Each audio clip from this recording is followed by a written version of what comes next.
Gishaka n'umuntu magaciro wakimaye akubamye ushaka nyigo kino n'ukuko cyo kimeze ko uyu munsi wabashike wakimaye urashaka nyigo ntabwo yakugenda ni umusore ukunzwe n'abatari bake hano mu Rwanda ndetse no hanze yarwo kubera urwi n'amateka afite muri sinema nyarwanda. Uyu musore amenyekanye muri filimi y'uruhererekane yitwa Bamenya. Iyi filimi ni we nyirayo, akaba nayikinamo ari umukinnyi w'imena ariwe witwa Bamenya nyine. Uyu kandi ni uyandika akanayiyobora mu yandi magambo, niwe director wayo. Bamenya si iyi filimi yakinyemo gusa kuko hari n'izindi nyinshi yagiye agaragaramo. Aha rero twavuga nka filimi yagiyemo bwa mbere yitwa Zirarazishya, yakunzwe n'abatari bake mu myaka yashize. Iyitwa Nkuba, Ingurane n'izindi nyinshi. Aha rero akaba ariwe yakwiye igikundiro kubera ubuhanga budasanzwe no gusa cyane akoresha ari gukina filimi, byatumye yigarura imitima ya benshi hano mu Rwanda. Bamenya nubwo benshi twamenye muri iyi filimi, ibi si ibyo akora gusa kuko ni umushoramari muri business zitandukanye. Iyi bikaba bimugira umwe mu bakinnyi ba filimi batunze agatubutse hano mu Rwanda. Uyu musore aherutse gutangaza ko agiye gukora ubukwe, ariko abantu barategereza baraheba. Yongeye kubazwa icyo kibazo yasubije mu buryo butangaje. Ibi n'ibindi byinshi bitandukanye wibaza kuri Bamenya nibyo tugiye kugaruka mu kiganiro cyacu. Tugiye kukubwira akantu ku kandi ku mateka yaranze uyu musore kuva ari umwana kugeza uyu munsi wa none. Urugendo rwe rwa sinema rwatangiye rute? Nyuma ya filime abaye hati ntucikwe. Hano wageze ni kuri Next Hope TV. Icyo ngusaba ni ukanda subscribe kugira ngo tujye tubana umunsi ku munsi. Ngiye wumva nitwa Jo12 ngo hayi ikaze. Uyu musore yavukiye mu muryango wa Kristo Gatolika, anabatizwa muri iryo dini, yitwa Benimana Patrick. Ariko nyuma aza guhindura idini yerekeza mu rya Islam, ahindurirwa amazina yitwa Benimana Ramadani. Akabazwi cyane ku izina rya Bamenya kubera filimi y'uruhererekane yamenyekanyemo cyane yitwa Bamenya nyine. Yavutse mu mwaka w'1992, avukira mu karere ka Nyarugenge, umurenge wa Nyamirambo. Akaba ari umwana wa kabiri muri batatu bavukana bose b'abahungu. Afite umubyeyi umwe, mama w'umubyara gusa. Papa wavuga ko atamuzi kuko yitabye Imana akiri muto cyane azize Jenoside yakorewe Abatutsi mu 1994. Ibi byatumye akurira mu buzima bushaririye kubera ko mama w'umubyara agorwa no kubona ibibabeshaho, bituma ajya kuba mu miryango. Ariko nawe itaramufataga neza, bakamukoresha imirimo ivunanye cyane. Yajyaga kwiga avomya amajerekani 10 y'amazi, agakora n'imirimo yo mu rugo yose. Avuga ko yigize gukutsa inkoni nyinshi, bimutera kujya kurara mu irimbi kubera kwiheba. Ibi rero byamuteye imbaraga zo gukora yifuza gutera imbere uko byagenda kose.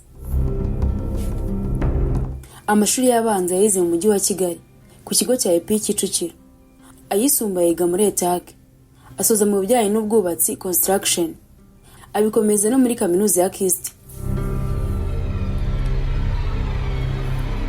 Bamenya ko afite inzozi zo kuba umukinnyi wa filime ukomeye, bikaba byaraje kumukundira. Atangira gukina filime akiri umwana muto cyane, yiga mu mwaka wa 5 w'amashuri abanza. Yatangiye akina ikinamico, abikora neza, abantu bakunda uburyo abikinamo, bakabona ko afite impano. Azi no kugenda atsindira ibihembo birimo n'amafaranga. Yahawe nk'umukinnyi mwiza mu ikinamico bakinaga yo kurwanya ruswa n'akarengane. Biza kumuhesha amahirwe, aza guhura n'umukinnyi wa filime uzwi nka Samusuri. Aha niho yinjiye muri filimi yakunzwe cyane yitwa Zirarazishya. Yakinagamo abakinnyi bakomeye cyane muri sinema nyarwanda.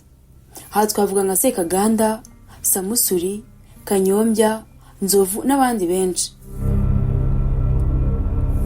Iyi filimi ikaba ariyo yamufunguriye inzira y'urugendo rwa sinema, kuko yaje kwerekana no mu yindi filimi yitwa Kigali si Kigoma, nayo yakunzwe n'abatari bake cyane. Aza nawe gukomeza mu zindi filimi zitandukanye.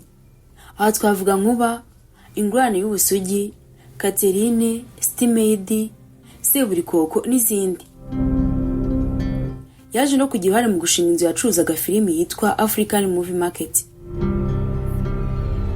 Ibi yabikoraga bifatanyije no kuba umunyamakuru kuri radio na televiziyo bya Flash.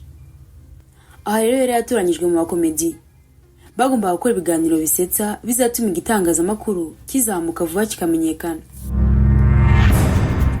Aho yakoraga ikiganiro cyanyuraga kuri Flash TV cyitwaga Taxi Moto.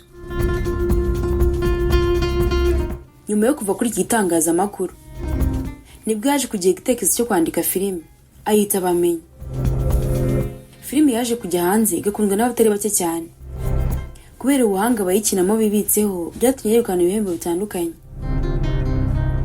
Urugero nko mu mwaka wa 2021 yawutangiye ahagaze neza cyane kuko yari mu bakinnyi ba filimi 5 bakunzwe cyane mu Rwanda mu giciro cy'abagabo. Iyi filimi yatwaye igihembo cya Rwanda International Movie Award Best Series Bamenya. Uyu musore akunze kugarukaho cyane mu bitangazamakuru no ku mbuga nkoranyambaga abazwa ku byerekeranye no gushaka umugore. Mu mwaka wa 2020 yatangaje ko agiye gushaka umugore, ariko yisobanuye avuga ko ategereje murumuna we ngasoza amashuri. Murumuna we rero yaje kuyarangiza, abantu bategereza ubukwe baraheba.